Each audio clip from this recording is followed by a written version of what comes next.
Welcome back dear student. तो आपका फिर से स्वागत है फार्मा गाइड के इस नए लेक्चर में। तो आज के लेक्चर में हम फार्मास्यूटिक्स सेकंड जो है उसके कुछ इंपॉर्टेंट क्वेश्चन देखने वाले हैं। पहले हमने देखे थे कुछ important question regarding to the pharmaceutics second D pharmacy second year. तो इस तक हमारे हो चुके थे list reason causing the therapeutic incompatibility. अब यहाँ से आगे के जो है क्वेश्चन हम करने वाले हैं। तो define with an example any one. तो देखिए आपको जो है एनी वन करके जो है यहाँ पर पूछा जा सकता है, लेकिन हम जो है पूरे ही डिस्कस करेंगे कि किस प्रकार से आपको जो है डेफिनेशन बतानी है। तो डाउचेस इंपॉर्टेंट है, गार्गल इंपॉर्टेंट है, इनहेलेशन इंपॉर्टेंट है। डाउचेस देख लेते हैं। Douches are the medicated solution for rinsing the body cavity mostly for the bladder, vagina and rectum and nasal cavity. जो डाउचेस रहते हैं, जो मेडिकेट डाउचेस क्या रहते हैं, एक मेडिकेटेड सॉल्यूशन रहते हैं जो कि यूज किए जाते हैं बॉडी कैविटी में, जैसे urinary bladder, vagina, rectum and nasal cavity. For example potassium permanganate Deutsche solution, isotonic sodium chloride solution etcetera. तो डाउचेस देख लिए हमने। डाउचेस क्या है, एक मेडिकेटेड सॉल्यूशन है जो कि बॉडी कैविटी में यूज किए जाते हैं, mostly vagina, rectum, nasal cavity. इसमें एग्जांपल है उसके potassium permanganate douches solution, isotonic sodium chloride solution. Then move करते हैं गार्गल की तरफ। गार्गल क्या है, gargle are the clear aqueous solution use to prevent और ट्रीट द थ्रोट इन्फेक्शन। देखिए गार्गल क्या है, एक्वाइज सॉल्यूशन है, क्लियर एक्वाइज सॉल्यूशन है जो कि यूज किया जाता है किसके लिए, प्रिवेंट करने के लिए या फिर ट्रीटमेंट करने के लिए। प्रिवेंट मतलब थ्रोट में कुछ इन्फेक्शन हो सकती है उसे प्रिवेंट करने के लिए या फिर उसे ट्रीट करने के लिए। तो गार्गल्स क्या है, gargles are the clear aqueous solution. Clear मतलब उससे आप अगर आपने वो क्लियर सॉल्यूशन ग्लास में डाल दिया तो ग्लास से कैसा पानी से कैसा आपको दिखता है, ट्रांसपेरेंट, इधर से देखने के बाद उधर का दिखता है। उसी तरीके से जो गार्गल्स रहते उसमें आप जो है इधर से उधर देख सकते हैं, मतलब एक्वाइज सॉल्यूशन रहता है, क्लियर एक्वाइज सॉल्यूशन रहता है। उसके बाद यूज टू ट्रीट और prevent the throat infection. They are brought into the intimate contact with the mucous membrane of the throat and are allowed to remain in the contact with it for the few seconds and before they are thrown out of the mouth। तो देखिए gargles क्या किए जाते हैं, gargles जो है throat infection के prevention के लिए या फिर ट्रीटमेंट के लिए दिए जाते हैं, लेकिन वो वर्क कैसे करते हैं। तो गार्गल वर्क करते हैं इस तरीके से कि गार्गल क्या करते हैं कि म्यूकस मेम्ब्रेन जो थ्रोट में प्रेजेंट रहती है उसके साथ कांटेक्ट बना लेते हैं। उसके साथ कांटेक्ट बनाने के बाद वहां से जो है जो म्यूकस मेम्ब्रेन है वहां से सलाइवा रिलीज होगा और गार्गल से जो है वो ड्रग्स रिलीज होंगे और वो ड्रग एक दूसरे के साथ कॉम्बिनेशन बनाकर थोड़े देर तक गार्गल्स जो है वहां तक रखने वहां मुंह में जो है वो रखने पड़ते हैं। क्यों, क्योंकि वो जो है वो म्यूकस मेम्ब्रेन में सलाइवा जो रहता है, सलाइवा के साथ रिएक्शन करने के बाद जो है गार्गल्स थोड़ी देर बाद अपने मुंह से जो है बाहर थ्रोन आउट करना पड़ता है हमें। क्यों, क्योंकि गार्गल जो है हम अपने स्टमक में इंजेक्ट नहीं कर सकते। क्यों, गार्गल्स में क्या हार्मफुल सब्सटेंसेस भी प्रेजेंट रह सकते हैं। तो उसके एग्जांपल है potassium chloride phenol gargles, BPC British pharmacopoeia के according, then the phenol gargles और potassium chloride and phenol gargles. तो इस तरीके से आप जो है एग्जांपल आपके सामने है गार्गल्स के। तो गार्गल्स क्या है, गार्गल्स एक क्लियर एक्वाइज सॉल्यूशन है जो कि यूज किया जाता है प्रिवेंशन, थ्रोट इन्फेक्शन के प्रिवेंशन के लिए। और वो वर्क कैसा करता है, कैसा मैकेनिज्म रहता है, वो क्या करता है कि म्यूकस मेम्ब्रेन जो थ्रोट में प्रेजेंट है उसके सलाइवा के साथ रिएक्शन करके जो है गार्गल्स बाद में थ्रोन आउट किए जाते हैं माउथ से, और उसके बाद जो है वो सलाइवा में प्रेजेंट ड्रग्स जो है वो वर्क करते हैं और आपके जो है थ्रोट इन्फेक्शन को प्रिवेंट करते हैं या फिर ट्रीट करते हैं। Then inhalation are the solution or the suspension of volatile aromatic substances administered by the nasal or oral respiratory route in the form of vapor inhaled from the surface of hot water। तो देखिए inhalation क्या है, inhalation इस प्रकार के suspension या फिर solution है जो कि होलाटाइल सस्पेंशन है। होलाटाइल आपने सुना होगा, ईथर, ईथर अगर आपने वैसे ही एनवायरनमेंट पे रख दिया तो वो जो है वो गायब हो जाएगा। आपने इवेपोरेशन प्रोसेस सुनी होगी, तो उसी तरीके से जो वोलेटाइल सब्सटेंसेस रहते हैं उसका इवेपोरेशन होता है। जैसे कि पेट्रोल, पेट्रोल अगर आपने किसी भी थाली में रख दिया तो पेट्रोल जो है वो विद इन अ सेकंड या फिर विद इन अ मिनट जो है वहां से गायब हो जाएगा, उसी को वोलेटाइल सब्सटेंसेस कहा जाता है। और उसी प्रकार के वोलेटाइल सब्सटेंसेस जो है वो इनहेलेशन में यूज किए जाते हैं एज अ सोल्यूशन और सस्पेंशन।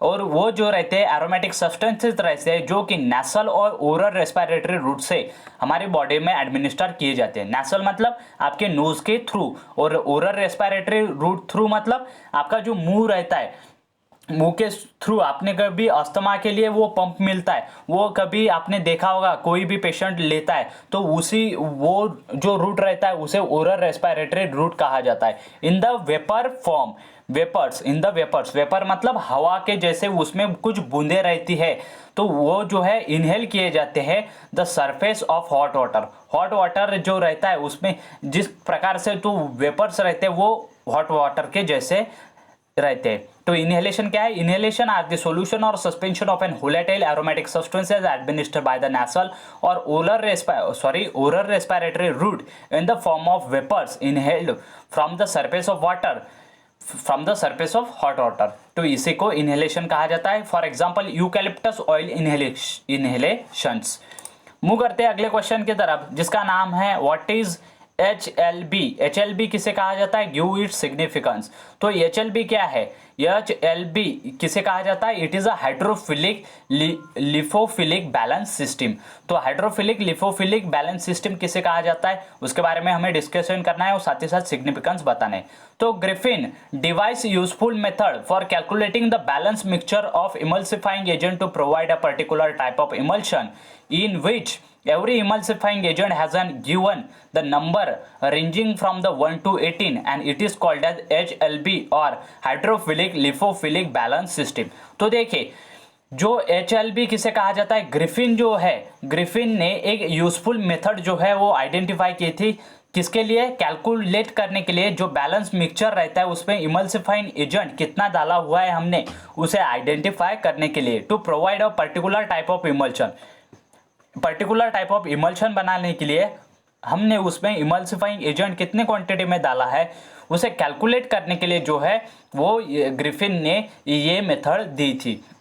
और जो इमल्सिफाइंग एजेंट हम डालते हैं उन्हें नंबर दिया जाता है फ्रॉम 1 to 18 और उसे ही हाइड्रोफिलिक लिफोफिलिक बैलेंस सिस्टम कहा जाता है। हाइड्रो मतलब वाटर के साथ, फिलिक मतलब वाटर लविंग, और लिफोफिलिक मतलब जो बैलेंस किया जाता है उसके लिए लिफोफिलिक, हाइड्रोफिलिक लिफोफिलिक, वो उसका कन्वर्जन यहाँ पर किया जाता है।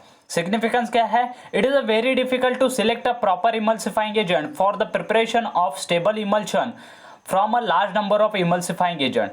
तो क्या है सिग्निफिकेंस HLB का? HLB क्या है? It is very difficult to select a proper emulsifying agent. तो HLB में सिलेक्ट करना, किसी भी प्रॉपर इमल्सिफाइंग एजेंट को सिलेक्ट करना वो बहुत ही ज्यादा डिफिकल्ट होता है for the preparation of stable emulsion from the large number of emulsifying agent. Large number of emulsifying agent वहां पर अगर प्रेजेंट है और उसमें से हमें प्रॉपर इमल्सिफाइंग एजेंट बनाना है, हमें निकालना है। क्यों? क्योंकि हमें स्टेबल इमल्शन जो है वो बनाना है, तो वो है प्रोसेस जो रहती है वो प्रोसेस बहुत ही कॉम्प्लिकेटेड रहती है। Then so sometimes it is necessary to use the 2 or more than 2 emulsifying agent instead of 1 to prepare stable emulsion। तो इसीलिए जो ज्यादा इमल्सिफाइंग एजेंट रहते हैं वहां पर इसके लिए जो है यहाँ पर 2 या फिर 2 से ज्यादा इमल्सिफाइंग एजेंट यूज किए जाते हैं for preparation of stable emulsion. No single emulsifying agent possesses all properties required for the preparation of stable emulsion। Stable emulsion बनाने के लिए जो इमल्सिफाइंग एजेंट रहता है वो अकेला इमल्सिफाइंग एजेंट पूरी प्रॉपर्टी possess नहीं कर सकता, इसीलिए 2 और मोर इमल्सिफाइंग एजेंट जो है वो यूज किए जाते हैं instead of 1 emulsifying agent to prepare the stable emulsion. Then move करते हैं अगले क्वेश्चन की तरफ। Give any 4 qualities of good suspension. The qualities of ideal suspension, it should be settled slowly। तो देखिए आइडियल सस्पेंशन क्या करता है, आइडियल सस्पेंशन सेटल स्लोली, मतलब जो अगर आपने एक कंटेनर लिया, कंटेनर में जो सस्पेंशन रहता है वो सेटल स्लोली, सेटल स्लोली मतलब वो नीचे जो है वो बैठ जाता है। अगर आपने देखा होगा या फिर आपने अगर प्रैक्टिकल करके देखा होगा आपका 8वीं में या फिर 9वीं या फिर 10वीं में, तो उसमें आपको बताया गया होगा कि आप किस तरीके से पानी को फिल्टर कर सकते हैं। तो पानी को फिल्टर करने से पहले जो पानी रहता है वो कैसा गंदा रहता है, और गंदे पानी में अगर हमने जो है क्या हमने ड्रॉप्स डाले, किसके हम ड्रॉप्स डालते हैं उसमें वो पानी प्योर करने के लिए, तो वो ड्रॉप्स हमने अगर डाले तो वो ड्रॉप से क्या होगा कि जो भी वहां पर मिट्टी प्रेजेंट है वो सेटल डाउन होगी, और सेटल डाउन होने के बाद जिस प्रकार से हमें वाटर दिखता है वो ट्रांसपेरेंट दिखता है, वो अच्छा दिखता है, लेकिन उसमें कुछ इंप्योरिटीज रहती है। उसी तरीके से जो सस्पेंशन रहता है वो नीचे सेटल डाउन होता है, जो आइडियल सस्पेंशन रहता है। उसके बाद it should be readily redisperse on a gentle shaking of container. देखिए यहाँ पर जो है वो हमारा सस्पेंशन जो है वो जो भी मेडिकामेंट है वो सेटल्ड डाउन हो चुके हैं स्लोली। उसके बाद अगर हमने उसे शेक किया, मतलब थोड़ा सा वो उस कंटेनर को हिलाया, तो वो जो है वो नीचे बैठे हुए जो मेडिकामेंट है वो रीडिस्पर्स होंगे, रेडिली रीडिस्पर्स होंगे। मतलब जो पूरा सस्पेंशन है उसमें से जो प्रॉपर मेडिकामेंट है, एक्टिव मेडिकामेंट है, वो नीचे बैठ जाएंगे, और नीचे बैठने के बाद जो कंटेनर है वो हमने जरा सा शेक करने के बाद वो जो नीचे बैठे हुए मेडिकामेंट है, एक्टिव मेडिकामेंट, वो फिर से रीडिस्पर्स हो जाएंगे, मतलब फिर से जो सॉल्यूशन है उसमें घुल जाएंगे। और उस तरीके से जो है शेकिंग के बाद ही हमें जो है वो प्रिस्क्रिप्शन पे लिखा हुआ रहता है कि बॉटल जो रहती है, जो भी हमें या फिर कप के लिए दी जाती है या फिर एनी अदर रीजन के लिए जो भी हमें कंटेनर दिया जाता है जिसमें कि सस्पेंशन रहता है, तो उसमें प्रॉपरली लिखा हुआ रहता है कि वहां पर क्या लिखा हुआ रहता है, शेक बिफोर यूज करने से पहले इसे अच्छे से शेक कर लीजिए। क्यों? क्योंकि वहां पर रीडिस्पर्स जो सेटल हुए मेडिकामेंट है वो रीडिस्पर्स होने चाहिए। उसके बाद it should be poor readily and इवेंटली from its container. तो क्या होना चाहिए, ये poorly readily and evenly from its container, जो कंटेनर है उसको वो प्रॉपर जो मेडिकामेंट है, एक्टिव मेडिकामेंट, वो उस कंटेनर को चिटकने नहीं चाहिए, वो वहां पर जो है उसका जो है रिएक्शन नहीं होना चाहिए। इस तरीके का कंटेनर हमें यूज करना चाहिए। Then it should be chemically inert, जो भी हम सस्पेंशन बना रहे हैं वो केमिकली इनर्ट रहना चाहिए। Then a suspended particle should not form a cake, जो सस्पेंडेड पार्टिकल नीचे सेटल डाउन हो चुके हैं उन्होंने एक केक नहीं बनाना चाहिए, मतलब एक जाली परत वहां पर जो है वो नहीं बनानी चाहिए। उसके बाद it should be free from the large particle से फ्री होना चाहिए हमारा suspension, which spoil its appearance and give gritty taste to the oral preparation and also causes the irritation to the sensitive tissue when applied externally। जो हमारा good suspension है वो कैसा रहना चाहिए, उसमें लार्ज पार्टिकल नहीं रहने चाहिए, उसके बाद स्पॉइल नहीं होना चाहिए, और उसके बाद क्या अपीयरेंस जो भी है उसका अपीयरेंस रहना चाहिए वो अट्रैक्टिव रहना चाहिए, ताकि जो है वो अच्छा दिखने को होना। उसके बाद उसने इरिटेशन जो है वो कॉजेस नहीं होनी चाहिए, जिसकी वजह से टिश्यू जो है सेंसिटिव रहते, उसका इरिटेशन अगर हुआ तो हम दूसरी बार जो है सस्पेंशन नहीं लेंगे। देन उसके बाद क्वेश्चन है define anti perspirant and deodorant. तो एंटी परस्पिरेंट किसे कहा जाता है, तो anti perspirant these are the agent used to prevent the flow of perspiration to overcome the bad smell which is due to bacterial decomposition. Anti perspirant किसे कहा जाता है, इस प्रकार के एजेंट जो कि फ्लो ऑफ परस्पिरेशन मतलब क्या, इंस्पिरेशन और एक्सपिरेशन। आपने ह्यूमन एनाटॉमी एंड फिजियोलॉजी में पढ़ा होगा डी फार्मेसी फर्स्ट ईयर में, परस्पिरेशन किसे कहा जाता है, the process in which respiration and expiration takes place simultaneously are known as perspiration।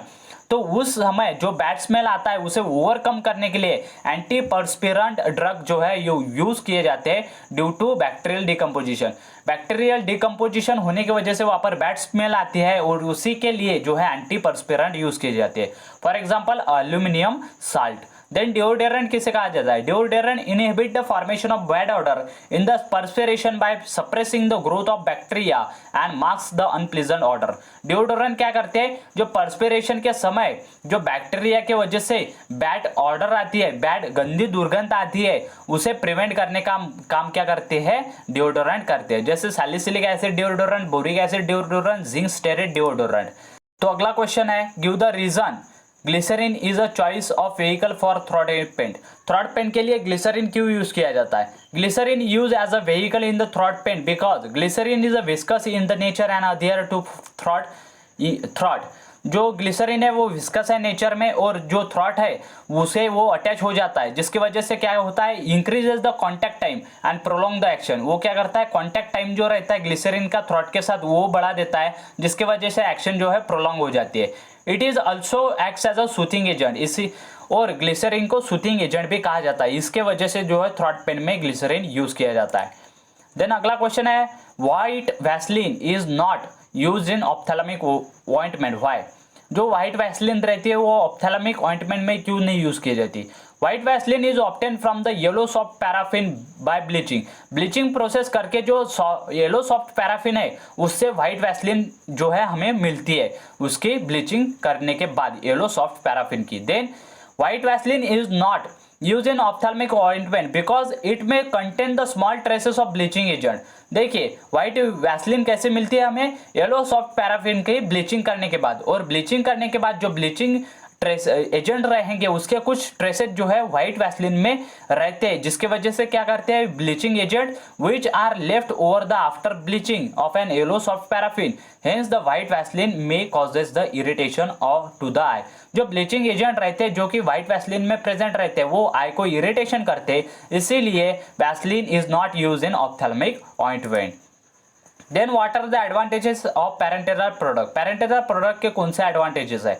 Advantages of parenteral product, rapid onset of action, immediate therapeutic action is possible, each dose can be administer accurately. जो parenteral product रहते हैं वो उसके rapid action रहती है, then therapeutic action जो रहती है वो इमीडिएट रहती है। उसके बाद जो each dose is administer accurately, हर कोई डोज जो है पैरेंटेरल रूट से जो है एक्यूरेटली दिया जाता है। When the oral route is not possible in the unconscious and non cooperative patient, जब अनकॉन्शियस रहता है कोई भी पेशेंट, उस वो जो है वो खाना नहीं खा सकता, ओरल रूट से जो है ड्रग नहीं ले सकता, उस पेशेंट को जो है पैरेंटेरल रूट प्रिफर किया जाता है। When the drug get inactivated by GIT, जब जीआईटी का किसी भी ड्रग पे असर गिरता है तो वो ड्रग्स जो है वो पैरेंटेरल रूट से दिए जाते हैं। Then prolong the action can be possible by this route, जो पैरेंटेरल रूट से अगर ड्रग दिए तो उसकी एक्शन जो है वो बढ़ जाती है, प्रोलॉन्ग हो जाती है। Absorption of an drug faster as compare to other route, जो पैरेंटेरल रूट है उससे अगर ड्रग हमने दी तो उसका एब्जॉर्प्शन जो रहता है फास्टर रहता है। क्यों? क्योंकि पैरेंटेरल रूट से डायरेक्टली ब्लड का ड्रग कहाँ पर जाती है? ब्लड में जाती है। Thank you for watching the video till end. Do not forget to like the video, share with your friend, and do not forget to subscribe the channel for more and more updates of lecture. Thank you.